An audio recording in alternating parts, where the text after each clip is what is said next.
message of this particular event is that we want ICE out of our communities.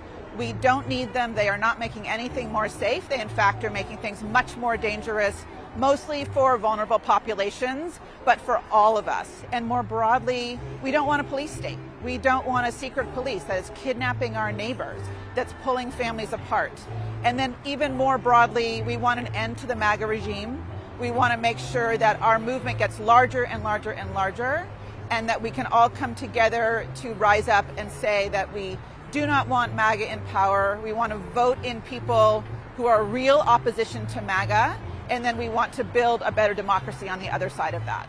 Those are all lies. If you look at their policy against both Americans and their international policies, they follow the exact tenets and playbook of all fascist governments that we have seen in the 20th century.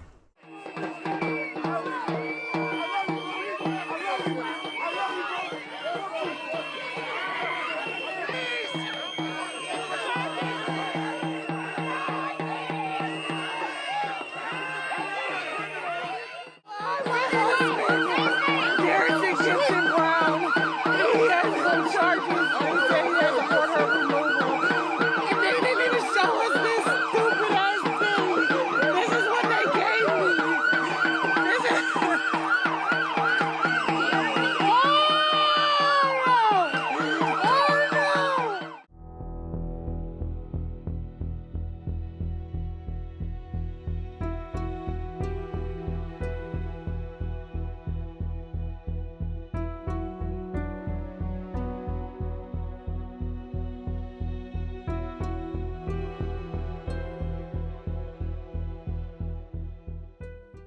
You heard people from the Trump administration saying that the victim was a domestic terrorist. You heard that the ICE agent was acting entirely in self-defense.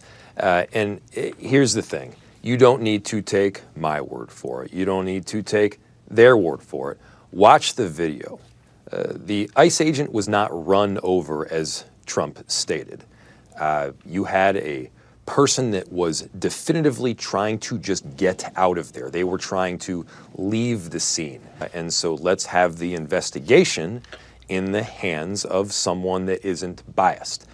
Let's not have it exclusively run through the FBI at the federal government or the Department of Justice.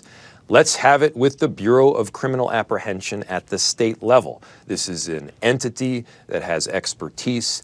They have a long history of investigating cases just like this, and they have had investigations come, by the way, to both conclusions, with a charge and without a charge. We need to be doing this right now. We need to be doing this transparently. And what I was pushing back on from the very beginning was a narrative that had jumped to that conclusion right from the get-go.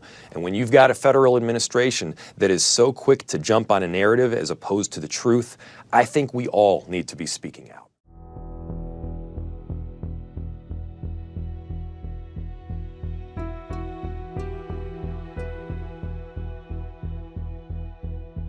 Well, I haven't seen the vice president's statement, but he's generally very accurate. I hate to say, look, I watched that yesterday, and there were a lot of different forms to it. But there was a woman screaming, "Shame, shame, shame, shame." She was a agitator, probably a paid agitator, but in my opinion, she was an agitator, a very high-level agitator, so professional. She wouldn't stop screaming. I said, this isn't a normal situation. This is a professional troublemaker, because you heard it and I had it. Now, I will say this, the news sort of turned her down, turned her off, because you're trying to watch. She was so loud and so crazy and just not normal. When somebody sees something like that, they don't go screaming and the same words. So I guess you could say professional, but I didn't think she did a very good job. You have agitators, and we will always be protecting ICE, and we're always going to be protecting our Border Patrol and our law enforcement.